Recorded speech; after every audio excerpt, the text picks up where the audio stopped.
चलिए जानते हैं आज देश और दुनिया की तमाम सिलेक्टेड काम की और 50 महत्वपूर्ण बड़ी खबरों को केवल 10 मिनट में। मगर अभी तक इस वीडियो को लाइक नहीं किए हैं तो लाइक कर दीजिए।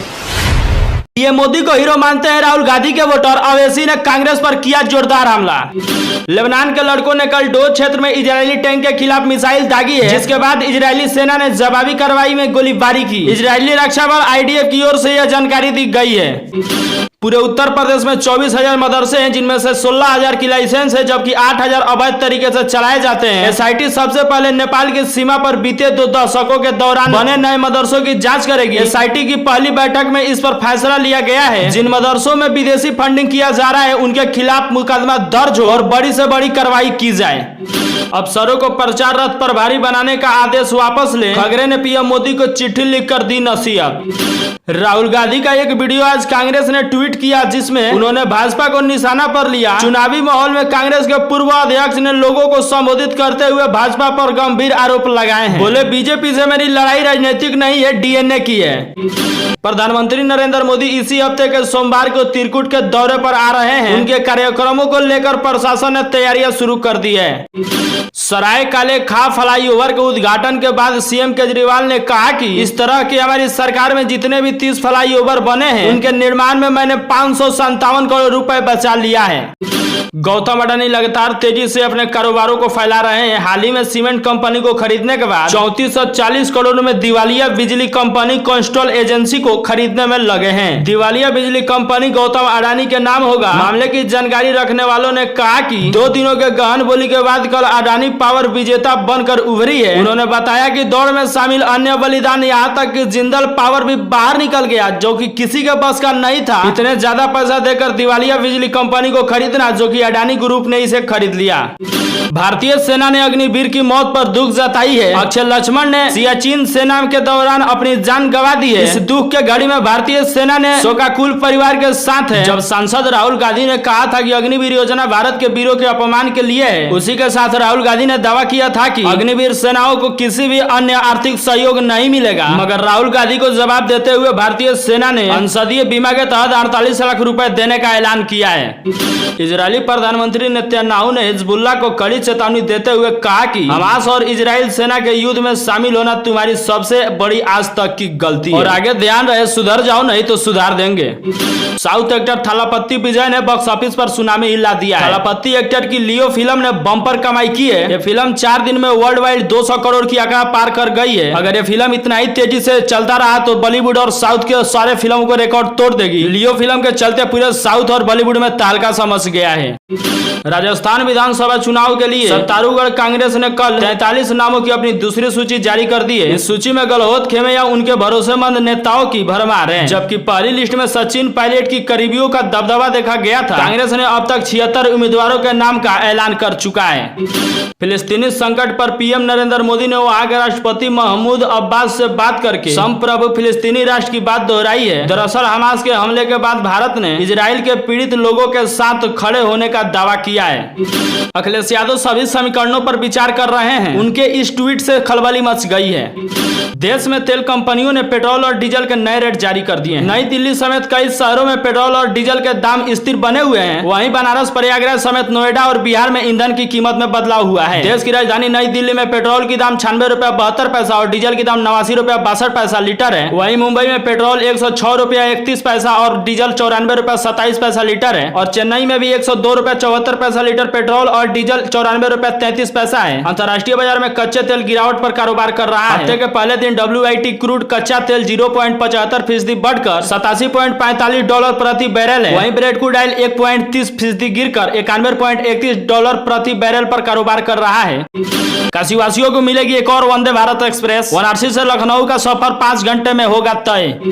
नीतीश कुमार ने एक बार फिर तेजस्वी यादव को अपना उत्तराधिकारी बताया है। नीतीश कुमार इस तरह की बात मजबूरी में कर रहे हैं या केंद्र में बड़ी भूमिका यानी कि पीएम बनने के लिए उनका मन मचल तो नहीं रहा है। समझ में ही नहीं आता आखिर वे कौन से कारण है। इजराइल ने गाजा में हमास के 320 ठिकानों पर किए हमले। ईरान ने कहा हिंसा आउट ऑफ कंट्रोल है। बाघ बकरी चाय समूह के कार्यवाही निदेशक 49 वर्षीय पराग देसाई पर उनके घर के बाहर मौजूद आवारा कुत्तों ने हमला कर दिया था। इस मामले में गंभीर रूप से घायल घायल होने के बाद उन्हें शहरों के अस्पताल में भर्ती करवाया गया था, जहां उन्होंने दम तोड़ दिया।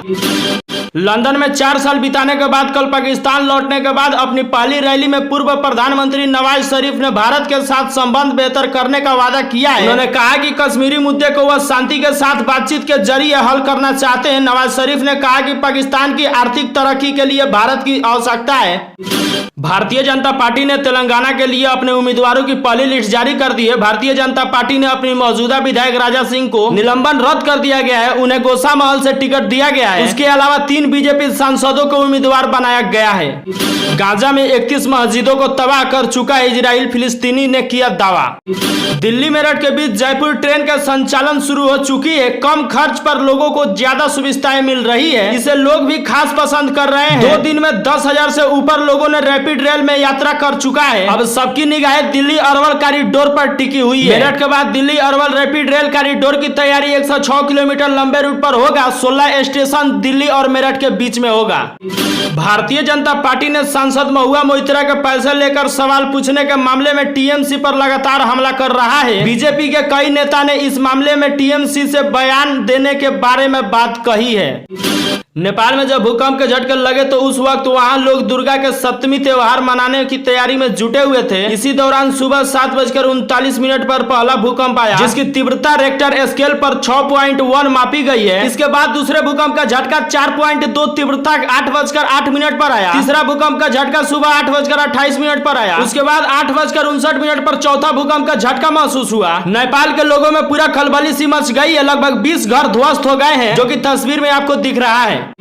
उत्तर प्रदेश के लखनऊ में सरकारी स्कूल में पढ़ाई के दौरान नमाज पढ़ रहे थे कुछ बच्चे। जब इसका मामला वीडियो के जरिए सामने आया तो बवाल मच गया। स्कूल में बच्चे के द्वारा नमाज पढ़े जाने को लेकर क्षेत्रीय पार्षद और विश्व हिंदू महासंघ सहित बड़ी संख्या में स्थानीय लोगों ने इसका विरोध किया। उसके बाद शिक्षा विभाग के अधिकारी मौके पर पहुंचे और जायजा लिया। अफसरों ने स्कूल इंचार्ज को सस्पेंड कर दिया। इसी के साथ सहायक अध्यापिका और शिक्षा मित्र के खिलाफ भी कार्रवाई की गई है।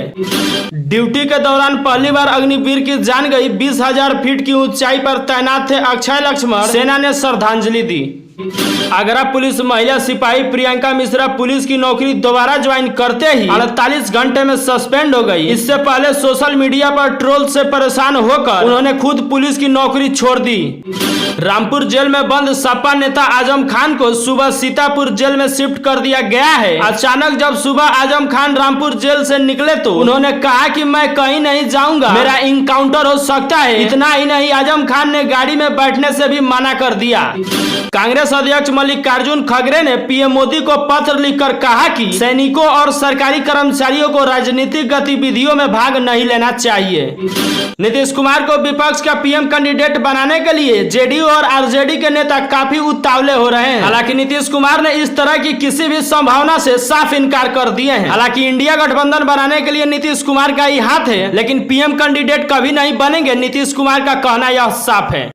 मध्य प्रदेश विधानसभा चुनाव के टिकट बंटवारे से शुरू हुआ विवाद उत्तर प्रदेश में गहराता जा रहा है। कांग्रेस प्रदेश अध्यक्ष अजय राय और समाजवादी पार्टी का हमलावर अखिलेश यादव पूछ रहे हैं कि कांग्रेस को इंडिया में रहना है या इंडिया से बाहर जाना है। आज सोने चांदी के दाम में उतराव चढ़ाव देखने को मिल रहा है। भारत में 22 कैरेट सोना का 10 ग्राम का दाम 56,750 रुपए है। बीते दिनों 56,550 रुपए भाव था, यानी दाम बढ़ते ही वही 24 कैरेट वाला सोना की कीमत आज 60,650 रुपए प्रति 10 ग्राम है। बीते दिन 24 कैरेट सोना का दाम 60,640 रुपए था और आज दाम बढ़ गए हैं।